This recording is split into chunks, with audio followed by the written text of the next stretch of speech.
Monday morning quarterbacks. First up, we're going to be discussing new developments on a possible COVID-19 vaccine.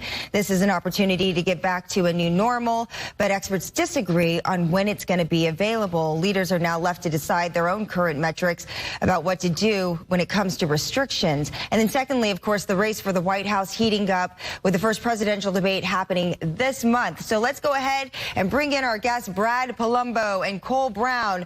I hope that you guys have been warming up that arm. Warm up that arm. We're ready to do a little QB action this morning.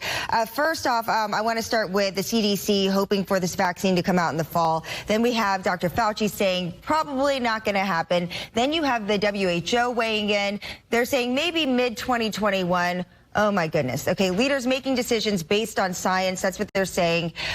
Let's go ahead and start with you, Brad. Are we looking at a long-term distance learning plan at this point? Because, I mean, that's really what's on a lot of parents' minds right now.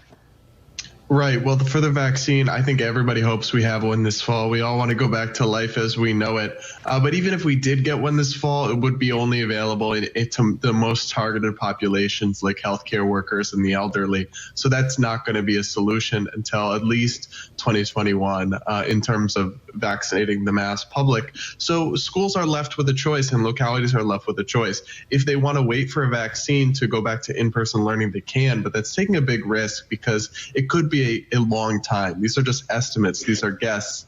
Otherwise, they're going to have to figure out a plan to reopen in terms of containing the virus in their area and trying to make it work. And Cole, I mean, what's your take? Do you think that us parents, we just need to get used to the idea that this is going to be the reality for a very long time? Well, I actually totally agree that I think hopefully there is a solution that involves us getting the virus under control and then bringing kids back into schools. But certainly the vaccine is not the miracle that we're looking for. Certainly by October, I think that's just a highly unlikely scenario, one that the CDC needs to prepare for because we should prepare for everything. But I don't think there's anybody that expects us to be widely distributing vaccine by the end of October. Aside from the schools, though, what about counties being extra cautious, like Montgomery County and Prince George's counties, which just recently decided to hold off moving into phase 3? How does that impact them when it comes to making decisions that affect so many businesses and our communities? Sorry, to me, I think that absolutely we need to, the fact that Montgomery County is staying cautious, I think that is incredibly important. Right now, we need to get this virus under control, and then we can begin to worry about opening this economy back up. All right. And I want to move into our next topic. Holiday weekend, we know that a lot of people have the days off. Obviously, we don't. But politics also never rests. And there's this new USA Today Suffolk University poll that came out, and it predicts that President Trump is going to win these debates. Could the debate stage, Brad, do for Trump what the conventions didn't?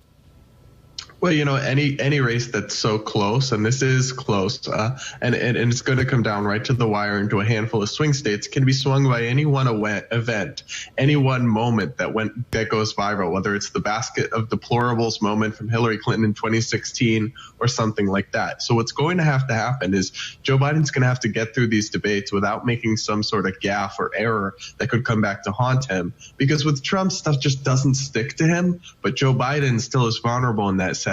So the Trump campaign is going to be going on the attack in these debates and hoping to make him slip up.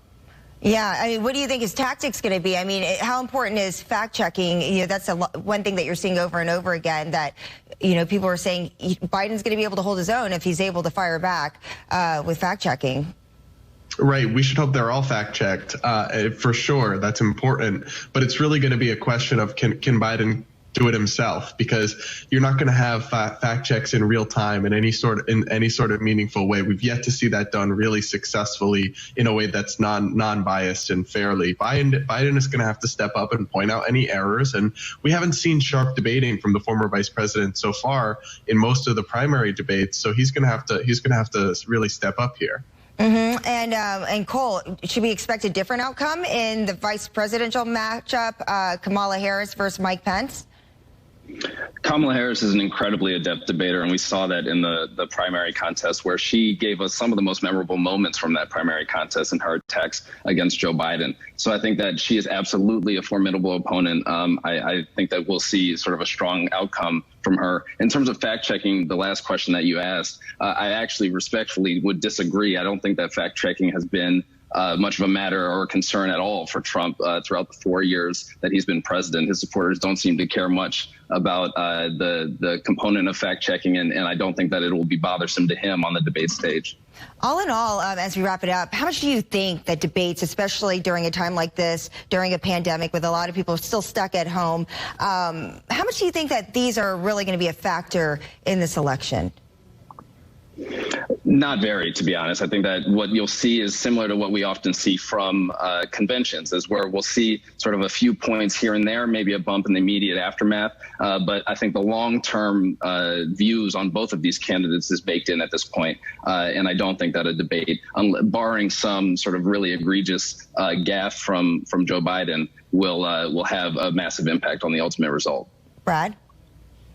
I pretty much agree. I'd only say that not a ton of people are going to be tuning into these, and a lot of the ones that will already have their minds made up. It could be a matter of affecting turnout. There could be some moments that really rally people up to go out and vote for their side, but not a ton of minds are going to be changed with these debates. All right. Well, Brad Polumbo and Cole Brown joining us this morning.